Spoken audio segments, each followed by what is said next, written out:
کتاب نوبتی که در صحیفه 1000 کتاب معلومات می‌دهیم، کتاب محمد غایب تحت عنوان دنیای تقدیر.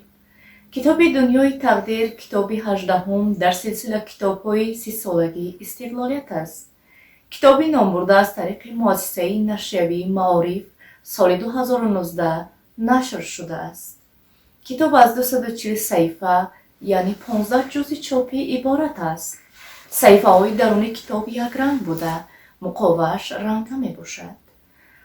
کتاب با صفت اعلی در مطبعه جمعیتی سهامی پوشیده گنج نشریات با تعداد 10,000 نسخه چاپ شده است. دنیای تقدیر گلچینی است از اثرهای نثری محمد غایب.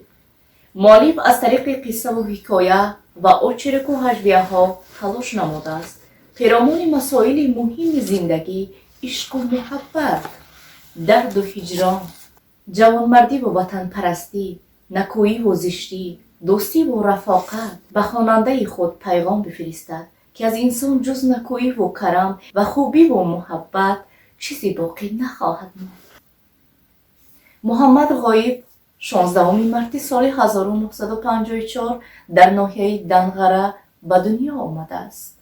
سال 1977 فاکولته ریاضی دانشکده آموزگاری کولاب را به اتمام رسانده، خبرنگاری رادیو، هفته‌نامه ادبیات و صنعت، رئیس رادیو و تلویزیون ولایتی ختلان، معاون رئیس کمیته رادیو و تلویزیون جمهوری، دیرکتور شبکه اول تلویزیون تاجیکستان، دیرکتور کینوستودیوی تاجیک فیلم، سرمحرر روزنامه جمهوریت بود. عضو اتفاق نویسندگان تاجیکستان از سال 1982، شاعر خلقی تاجیکستان، برنده جایزه دولتی به نام ابو عبدالله رودکی.